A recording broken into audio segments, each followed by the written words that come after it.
Clínica da Alma em Ação. Isso mesmo, com nossos... Gostei essa. Gostou? Clínica da Alma em Ação, bacana. Com nossos pastores Amém. aqui, pastor Rogério. Tudo bem, Deus Carol? abençoe. Amém, Seja bem-vindo. Obrigado. Pastor Rogerinho, seja muito bem-vindo. Obrigado. E pastor Guerra. Gente, Ok. amanhã, aniversário do pastor Guerra. Aê! Ah! Amanhã Já- tem festa, amanhã tem festa. Eita, que delícia, hein? É bom fazer aniversário, né, pastor? Não é bom demais. Tem gente que não gosta, não. É, Tem que ir lá pro Clínica da Alma, né? tem que ir lá, tem que ser. Porque a gente tem que gostar, né? A gente não tem noção de quantas coisas Deus nos Se a livrou. pessoa tiver trauma, a gente cura. Põe lá umas 100 velhinhos, põe lá pra ir soprando. Uma por uma. Uma por Ô, uma! Matheus, Aí no final já tá até agora gostando. Tu começa a gostar. E nós estamos falando aí sobre ciúmes, Sim, não é mesmo? Isso. E hoje nós vamos falar sobre o ciúme, um amor inquieto. É isso mesmo? Isso mesmo. Tô enganada, não? Tá não. Tá, não. Como é que é esse amor inquieto? Tem um versículo chave aí um também, chave pastor? aqui, tem. 1 Coríntios 13, 4. Fala, o amor é sofredor, é benigno, o amor não é invejoso, não se trata com leviandade e não se ensoberbece. Então nós temos aqui, eu queria colocar aqui algumas coisas aqui no sentimento do amor inquieto. O amor inquieto, sim, porque neurótico. Portanto, um falso amor poderia ser classificado de paixão. O ciúme nada tem a ver com, né? Nós vamos colocar 3 coisas aqui.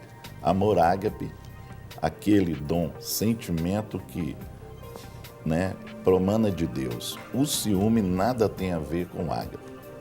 Amor de cima, o ciúme é da terra. Tá? Então não tem nada a ver com Deus ciúme, né? Aqui já deixa bem claro que o ciúme é da terra mesmo. Filéu, o ciúme também não é filéu, amor altruístico e solidário. Eros é paixão carnal, líbido. O ciúme pode ser uma manifestação de Eros. Então nós temos aqui, né?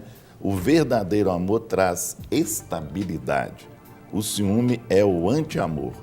O amor é paciente e benigno. O amor não arde em ciúmes.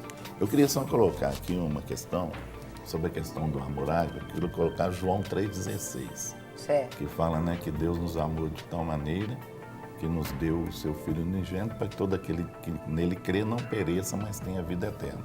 A questão é essa, Deus nos amou sem troca, Correto. não é sem troca. E o ciúme normalmente ele traz em cima disso aí uma forma de posse e de troca, né? Outra coisa, Deus não pediu nada em troca. Agora nós temos aqui, o amor, ele quebra o ciúme, ele quebra as barreiras e quebra os muros de separações. Então nós vamos colocar aqui algumas coisas que estão nesse muro de separações para depois a gente discutir aqui sobre essas 3 situações. Certo. Primeiro, medo. Segundo, culpa. Terceiro, abuso. Quarto, orgulho. 5, negligência, egoísmo e insulto, que está dentro desses muros que são criados nessa questão do ciúme e que vai trazer barreiras na questão da convivência, tanto entre marido, esposa e esposa, como entre pai e filho, como entre amigos, né? E situações são criadas, esses muros são colocados e muitas vezes eles trazem uma diferença e traz o ciúme. E eu acho que um do mais forte deles aqui, para mim, é o egoísmo. O egoísmo, para mim, é o mais forte, é o muro mais forte que traz esse problema com a pessoa. E na questão do ciúme, o egoísmo, ele é forte. Por quê? Porque no ciúme você pensa só em você. O outro, né, o outro é sua propriedade. E ninguém é propriedade de ninguém. Não é? Nós Não vamos é falar, propriedade. vamos falar depois um pouquinho de cada um, mas antes tem uma telespectadora Sim. que quer falar conosco, Fabiana de Marabá. Muito bom dia, querida. Bom dia. Eu queria saber se tem alguma receita para a gente estar se livrando do ciúme, amenizando isso. Certo. Você quer saber só se tem uma receitinha básica? Isso. Isso. Querida, eu quero agradecer você, né, por ter ligado. Deus continue te abençoando. E vou dizer o seguinte, você vai ficar ligadinha aí na televisão, porque eles vão passar uma receita simples, muito simples, para afastar o ciúme da gente. Amém. Um beijo, Deus te abençoe. Amém. A vocês também. Já começa Uma receita, A receita, tem a receita aí, uma pastor? porção de...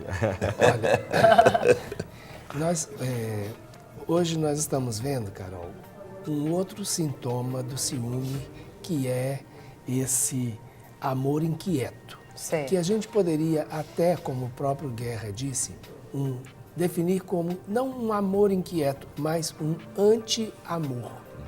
Eu acho que o anti-amor, ele define mais do que um amor inquieto. Correto. Porque sempre que nós pensamos em qualquer uma das 3 formas de amor que o Guerra disse, Que é tanto o ágape, ágape, filéu e o eros, em todas essas manifestações do amor, há sempre uma questão extremamente importante, que é o doar. Mesmo o eros, o amor eros, aquele que está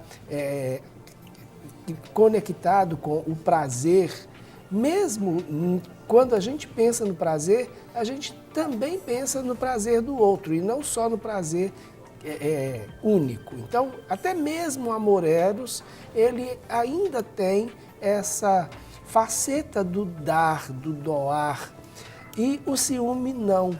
O ciúme, ele é um sentimento de posse, onde a pessoa quer tudo para si.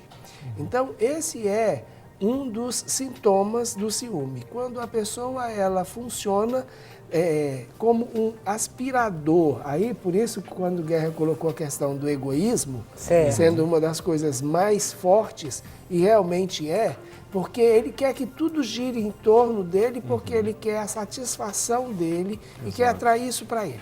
Por que eu estou colocando isso antes de responder? Porque quando nós vamos tratar a questão do ciúme, nós temos que tratar aquilo que gera o ciúme. Então, nós vamos usar os sintomas para identificar, mas tratar simplesmente os sintomas, isso não resolve. Então, nós precisamos tratar a causa do ciúme. Certo. E a gente tem identificado algumas coisas que geram o ciúme. Primeiro, esse sentimento de posse que a pessoa tem e essa dificuldade que muitas vezes ela tem de compartilhar. Então, essa é uma das coisas, né? Nós temos a questão da autoestima. Então, se nós tivéssemos que fazer uma receitinha, aí a gente teria que colocar algumas medidas do verdadeiro amor, né? Que é o amor que doa, algumas pitadas de autoestima, algumas medidas de aceitação, uma boa quantia de compreensão, porque essas coisas é que vêm combater a rejeição, que vem combater a autoestima baixa. De domínio próprio também. Com uma certeza, pitadinha lá pra... uma boa pitada de domínio próprio. Tem que ter. Coisas muito simples. Esse domínio próprio aí tem que ter uma pitadinha. Precisa. Senão... Porque são inúmeras situações e cada um ele vai reagir de uma maneira diferente. E a gente precisa entender primeiro quais são as circunstâncias que levaram essa pessoa a ter esse tipo de comportamento, né? É preciso ter muita perseverança, sabe? Porque não adianta ela tentar algo hoje e amanhã chegar à conclusão de que isso é difícil demais e não quer, sabe? É uma construção da sua própria identidade. Certo. E tudo isso faz parte desse processo. Eu queria, talvez, então, que o Rogério, a receita dele está muito grande, né? Assim, a quantidade de farinha, ovo, etc. O duro é a hora que for mexer. Isso, é complicado. Então, Frutos do espírito. Eu quero ser um pouquinho mais sucinto, né, com ele. Óbvio que eu concordo com tudo que ele disse, né? Não estou discordando em nada. Mas só estou dizendo assim, na realidade, todos nós precisamos passar por um processo de restauração, né, de cura, de sermos ministrados. Porque, na realidade, é difícil você dizer assim, o problema é possessão, ou seja, é posse, o meu marido é meu filho é meu carro é meu, minha vida é minha, enfim. isso é vital, mas o que nós precisamos entender, respondendo você, minha irmã lá de Macapá, é que você precisa passar por um processo de ministração, de cura interior, de restauração, né? Porque, assim, o que pode tornar uma pessoa ciumenta são muitos fatores, não é um só, não é? Existe uma gama de situações, circunstâncias, conjunturas, né, que nós herdamos muitas vezes, né, dos nossos antepassados, do estilo de família que nós vivemos, fomos criados, e as impressões que nós recebemos nesse andar, nessa caminhada da nossa vida, que foram nos marcando e nos ferindo. E aí, muitas vezes, nos leva, então, a ter uma atitude assim, porque às vezes a gente já perdeu tanto, Carol, que a gente quer segurar para a gente não perder mais, entendeu? E aí já perdeu de novo. E aí qualquer coisa que te ameaça, ou nos ameaça, gera um ciúme. A gente vai até continuar, mas é porque a gente está com uma telespectadora querendo conversar conosco. Amém. Bom dia, querida. Caiu a ligação. Ela deve tentar de novo. Você pode também estar ligando aí no 3253-3320, 3253-3320 e falar ao vivo conosco. O DDD é 31 ou 3209-3301, opção 1, 3209-3301, opção 1. E deixar ali sua mensagem. Vamos ler sua mensagem aqui, vai ser um prazer. Espera aí que ela já está na linha novamente. Bom dia. Bom dia. Seja bem-vinda ao De Tudo Um Pouco. Tá, obrigada. Você tem uma pergunta para fazer? Eu queria saber o seguinte, como que eu lido, que eu acho que é com ciúmes do meu namorado, que ele é viúvo, e as filhas dele, assim, gostavam muito de mim e tudo. A gente tinha uma relação de amizade muito boa mesmo. Só que quando a avó delas ficou sabendo que eu estava namorando o pai delas, parece que envenenou elas contra mim. E aí elas me hostilizam. Só que eu faço vista grossa para toda hostilidade, sabe? Porque o pai delas fica, como quem diz, entre a cruz e a espada. Aí eu queria saber o seguinte, como que eu lido com isso? Se eu continuo fingindo que eu não estou entendendo os ciúmes dela, porque como quem diz, o que mudou foi elas comigo, não foi eu com elas, porque eu continuo amando elas do mesmo jeito, graças a Deus por isso. Aí eu queria saber como que eu lido com isso, porque elas são adolescentes. Certo. E eu fico sem saber o que fazer, sabe? Porque eu não quero ficar bajulando também como quem diz, tem que me respeitar também, entendeu? Certo. Eu não falo nada, eu ignoro os ciúmes das duas. Certo. Aí eu queria saber como que eu lido com isso. Tá certo. Tem alguma pergunta para fazer ou não? Não, é só perguntar, há muito tempo que ele está viúvo? Há muito tempo, já vai fazer uns 7 anos mais ou menos. Ok. E as filhas, são 2 filhas? São. E são adolescentes ambas? São. Ok. Tá jóia. certo. Querida, nós queremos te agradecer, pedir para você ficar assistindo pela televisão, que os pastores vão estar te respondendo. Tá bom, obrigada. Deus abençoe. Amém. Uma das percepções que eu tenho diante daquilo que você colocou é que, como já faz muito tempo que ele está viúvo e elas perderam a mãe, né, então na realidade elas criou esse vínculo afetivo muito forte com o pai, não é? Então mesmo que inicialmente talvez elas assim te aceitaram numa boa e talvez, como você disse, que a mãe dele talvez tenha envenenado-as a respeito de você, mas talvez elas foram entender que a sua chegada, elas iam perder território, ou seja, iam perder o pai que era só delas, não é? Então, com a chegada de uma ameaça, consequentemente, elas se posicionaram. Talvez, inicialmente, elas nem perceberam isso, mas talvez aí a avó delas, né, tenha dito, olha, vocês estão falando isso, mas se ele casar, ele vai morar com elas e vocês vão ter que ficar ou comigo, morando comigo, ou talvez depois, num segundo momento, vai morar com eles ou não. Mas agora quem vai se tornar a esposa e o tempo integral vai ser para ela e vocês vão ficar em segundo plano. Então, na realidade, o que eu estou percebendo é um sentimento de perda que elas estão tendo e de uma ameaça, elas estão se sentindo ameaçadas. Então, a minha orientação é que realmente você possa tomar uma postura de orar, estar orando assim intensamente sobre isso, para o quê? Para que elas entendam que você não vai roubar o pai delas. Na realidade, você está chegando aí para o quê? Para somar e ter um relacionamento bem de família mesmo, e elas não se sentirem ameaçadas. E a gente tem que entender que esse período da adolescência é um período assim de transição, onde realmente eles são uma fase de insegurança, de instabilidade emocional, não é? E aí então o que elas têm de talvez de mais precioso aos olhos dela é o pai. E aí então eu acho que você precisa buscar de Deus a sabedoria, como você entrar nesse relacionamento de uma forma que você não seja uma ameaça, mas pelo contrário, você seja então aí uma parceira nesse processo todo, tá bom? E pastores, voltando aqui, quando o pastor Guerra comentou sobre alguns muros, aquela questão medo, culpa, abuso, orgulho, egoísmo, vocês veem que isso pode ser uma causa dos ciúmes ou os ciúmes pode causar isso? Pode ser uma coisa que já veio na vida da pessoa e aí leva ela a ter o ciúme. O medo de perder. Ela pode ter passado por um processo... Então podem ser causas do ciúme. Do ciúme. Ela passou por um processo na vida de medo, né, de perda, né, perdeu muitas pessoas. Né? Tem gente que fala assim, eu estou sozinho, não tem mais ninguém. Esse exemplo mesmo.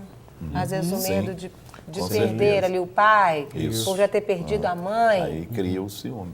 E tem gente, eu atendi uma pessoa que falou, sou sozinho, não tem mais ninguém hoje. Então assim, arruma alguém, arruma um namorado, alguém, então vai ter medo de perder essa pessoa, vai ter ciúme. Claro. Se não for tratado, essa área tem que ser tratada. Para a pessoa ter segurança e poder manter aquele relacionamento sem esse medo de perder. Aí arruma um namorado ou casa e fala assim, e agora se eu perder essa pessoa, como é que eu vou fazer? Aí agarra ali com muita garra, mas só que é uma garra egoística. Inclusive, tem um adendo nessa questão dessa pergunta dessa irmã que ligou, porque assim, essa informação a gente não sabe, mas assim, ou seja, com a perda da mãe, elas foram assistidas por quem? Pela avó? Né? Essa avó que talvez, entre aspas, está envenenando? Às vezes a avó mesmo está sentindo esse receio, porque aí é o outro lado, né? Eu não sei se a avó é a mãe do pai. Isso, também a gente não tem informação. Ou a mãe da mãe. Então, de repente, ela também está se sentindo... Se ela for a mãe da mãe, então... Ela está se sentindo ameaçada, né? Então, essa, vamos dizer assim, concorrente está chegando, vai levar minhas netas daqui, né? E talvez até o filho, né? Se é a mãe do pai. Então tem assim, é aquilo que nós falamos ontem, né? Ou seja, o ciúmes ele tem três pessoas que participam, né? Ou seja, quem sente os ciúmes, quem é atingido pelos ciúmes e quem provoca os ciúmes. Então são 3 pessoas. Então é isso que a gente tem que interar, ou seja, saber direitinho quais são os papéis de quem para você poder saber como agir nisso aí. A gente também falou sobre culpa. Como que seria essa situação da culpa? Gerar aí os ciúmes? Aí vem pelo sentimento, né, de a pessoa, por exemplo, ela vai criar uma situação, ela traz um sentimento de culpa dentro dela, de, por exemplo, eu me culpo pela minha família, por ter acontecido algo na minha família e agora eu vou segurar essa pessoa para que não aconteça isso que aconteceu lá com outro relacionamento. Isso pode acontecer muito entre pais e filhos, então? Isso. Né, as sogras, o filho que está casando, aí tá. Essas situações. Imagino que vocês devem ter muito isso. Com certeza. No gabinete, no clínica. Eu quero agora voltar de novo à última ligação, Carol. Certo. Por exemplo, a pessoa, as 2 meninas perderam a mãe. Correto. Né? Elas precisam entender, e aí essa outra pessoa, né, que já está inserindo agora, né, nesse novo contexto, para fazer parte desse grupo familiar, ela está chegando. E como foi esse processo de perda? E isso tem a ver com a culpa. Como foi a morte dessa mulher? E ela não está chegando para assumir o lugar da mãe na vida daquelas pessoas. Né? Ela vai chegar para estabelecer um novo relacionamento. Então ela não vai ser, ela vai ser a outra esposa, mas ela não vai ser a mãe. Ela vai ser ela. Ela não vai ser a nova, entendeu? Sim. Então a gente precisa ver como que essa relação de perda ela foi elaborada, se tem ou não sentimento de culpa, e como que as pessoas estão prontas para receber mais uma pessoa nesse contexto. Se esse processo de perda não foi bem elaborado, se há sentimento de culpa, se há alguma coisa não resolvida, qualquer pessoa que entrar, ela vai entrar num ambiente de ferida. Ela vai entrar num ambiente ameaça, né? que não está curado. Exato. Né? E aí vai ser mais difícil. A questão da culpa também na questão do relacionamento, por exemplo, quando a pessoa vem de um outro relacionamento Certo. e a pessoa fala assim, você perdeu aquele relacionamento, a culpa foi sua. Você deu muita chance para a pessoa, você abriu Sim. muita mão, você entendeu? Fala, então agora eu vou prender. Aí faz o entendeu? inverso. Aí faz o inverso. E todo extremo é problemático. É problemático, entendeu? Aí vai fazer o quê? Fala, não, agora eu não vou ser assim mais. Eu fui assim no primeiro, segundo relacionamento, eu vou prender, vou ser ciumento. Tá vendo? Você não foi ciumento, abriu mão e tal. Aí vem esse sentimento de culpa, que é errado. E as pessoas acabam pressionando a pessoa e ela cria dentro dela isso aí, esse veneno, que depois vai trazer um problema maior para o relacionamento dele do que o outro que ele teve. Isso tem que ser trabalhado. Inclusive, eu quero aproveitar, Carol, para falar para os nossos telespectadores que agora no dia 3 de novembro nós vamos dar início a novas turmas da nossa escola de restauração. Na realidade, é a nossa última escola de 2014, né? Não é a última escola do Ministério, não, mas a de 2014. Então, ela vai iniciar dia 3 de novembro e terminando, então, no início de dezembro, praticamente 40 dias, né?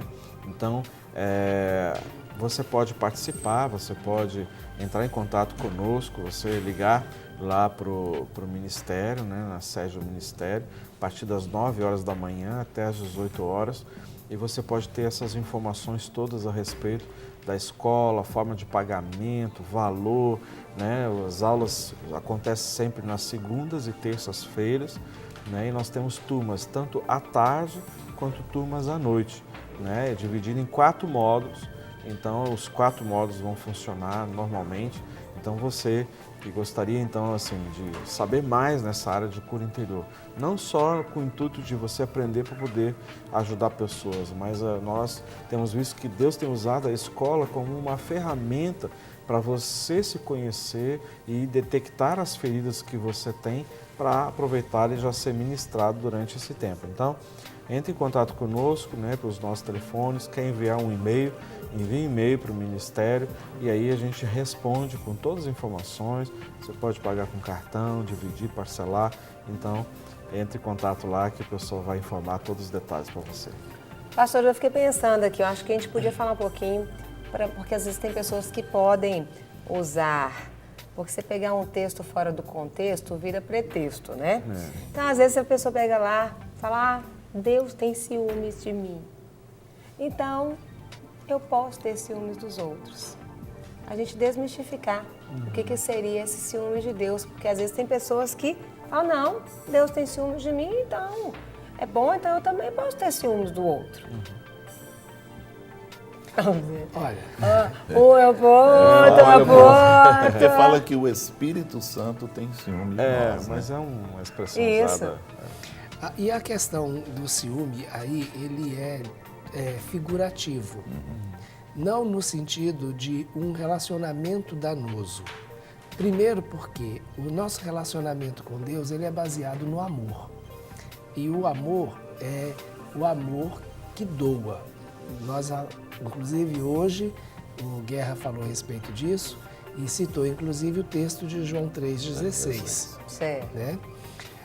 No caso, essa figura com relação ao ciúme vem no sentido de que nós somos propriedade dele. Então, E outra coisa, né? Você vem no sentido de zelo, né? Que ele zela por nós, Sim. ciúme zeloso, entendeu? Que isso é normal. então Não é? ele, nós como sendo Propriedade propriedade dele, né? Então ele nos guarda e ele zela por nós, Sim. no sentido de não deixar que nós nos percamos, isso. Então, A ideia desse ciúme é exatamente isso. É não permitir que nós nos distanciemos dele, mas que nós sejamos mantidos perto dele, porque é perto dele que nós somos supridos, perto dele nós somos amados, perto dele nós recebemos tudo que ele tem para nos dar. Então, o sentido é esse. Por isso a ideia da expressão ciúme, porque o ciúme, a essência do ciúme é exatamente essa, manter perto, trazer para si, não deixar que se perca, não deixar que se vá. E é essa realmente a motivação de Deus. Não no sentido de uma relação doentia, mas no sentido de uma relação de proteção. Saudável, né? Isso, de querer, como a galinha quer manter os pintinhos debaixo das suas asas. Então aí a gente tem essa referência também no Salmo 91, manter-nos debaixo das suas asas. E aí, qualquer um que tentar se aproximar, ele vai em nossa defesa. Por quê? Porque ele quer nos guardar, nos proteger e não quer que a gente se perca. E é uma forma também de nos ensinar a cuidar dos nossos de uma forma de zelar. Você entendeu? Eu posso zelar pela minha esposa, não é? Eu vou cuidar dela, eu tenho um zelo por ela. E nós podemos pegar esse exemplo, que o Espírito Santo ele zela por nós e nós vamos zelar para aqueles que estão conosco, que são nossos. Então é uma forma, né, expressiva da gente poder colocar isso e viver isso também. Que não é um tipo de ciúme doentio, mas é um tipo de zelo. Então nós temos que, inclusive, praticar isso na nossa vida. E não machuca nem dói. Isso. Você entendeu? A gente sente paz em fazer. Né? É saudável. Eu queria que nós estamos quase chegando ao final, falasse um pouquinho das consequências aí do anti-amor, né, dos ciúmes. Porque tem muita gente que está assistindo e está vivendo, né? Então a gente falar um pouquinho dessas consequências. Olha, o anti-amor, ele vai tirar toda a possibilidade da manifestação do amor. Então, a consequência desse anti-amor é exatamente não permitir que o amor venha se manifestar, não permitir que o amor venha florescer. O texto que nós lemos em 1 Coríntios capítulo 13, quando diz, o apóstolo Paulo escreve, o amor não arde em ciúmes, ele também diz um punhado de coisas que o amor faz. Então, é exatamente isso. Esse anti-amor, ele vai impedir que os benefícios do amor sejam manifestados. Então, quem ama, aceita. Quem ama, espera. Quem ama, concorda. Quem ama, participa. Quem ama, está junto. Quem ama, tem prazer na presença do outro. E esse anti-amor vai gerar, Carol, uma atmosfera de intriga, confusão, de brigas, de contendas, de dúvidas, de mentiras. Muitas vezes a pessoa acaba falando mentira porque se ela disser a verdade, aquilo vai virar uma confusão e um tumulto, porque qualquer coisinha vai alimentar o ciúme do outro. Então, é melhor não falar a verdade do que a pessoa, que ele sabe que a pessoa não vai entender a verdade ou vai fazer uma tempestade num copo d'água. Então, essa situação do anti-amor vai gerar todos esses conflitos, né? Como nós dissemos ontem, o Guerra leu uma passagem ontem, ele vai estabelecer um verdadeiro inferno. E é exatamente isso. Quando você aciona o anti-amor, que é paz, que é alegria, você traz exatamente o contrário. Que aí a pessoa vai viver uma atmosfera de inferno. Falar que é interessante essa colocação, que 1 João 4 fala que o verdadeiro amor faz o quê? Lança fora o medo. Então, quer dizer, o falso amor gera o quê? Gera medo. medo. Então, é interessante porque ele diz, então, se tem o verdadeiro amor, porque tem o amor falso. É verdade. Então, é importante a gente ler esse texto de 1 João, certeza. que o verdadeiro amor lança fora o medo. Agora, o falso amor, ou seja, dentro do que nós estamos falando, gera o quê? Insegurança, medo, brigas, discussões e doença. Doença, É verdade. doença. Pastores, quero agradecer demais vocês. Né? Foi uma bênção ter vocês e quero deixar aqui registrado uma mensagem que nós recebemos. Hoje no programa nós tivemos aqui uma família compartilhando da enfermidade do filho que precisa de um transplante de medula. Sim. E eles estão aí numa campanha pelo Samuel, para ajudar aí o Samuel. Então até a foto do Samuel, o Samuel tem 4 anos e assim, ele precisa dessa compatibilidade, né, dessa medula urgentemente. Então, uma campanha para incentivar as pessoas a irem procurar um posto de saúde, o Hemominas, para que eles possam ver. Vai que o seu sangue, a sua medula, ela é compatível. Você pode salvar vidas. Exato. E aí, a Renata de Piúma, ela mandou uma mensagem para a gente, falando que gostaria de ajudar a família. Como fazer? Então, nós estamos deixando aí os telefones de contato da família, que é 31 9897 1018, 9897 1018, o DDD é 31, ou o DDD 31 também, 9883 3881, 9883 3881 da Mardeli. Então você vai entrar em contato, querida Renata, ou outras pessoas que estão, né, assistindo o programa e podem ajudar. Com certeza. Essa é a foto do Samuel, de 4 anos, que precisa aí de um transplante de medula, né, que o Senhor ele possa tocar no seu coração, você possa ser um instrumento de bênção.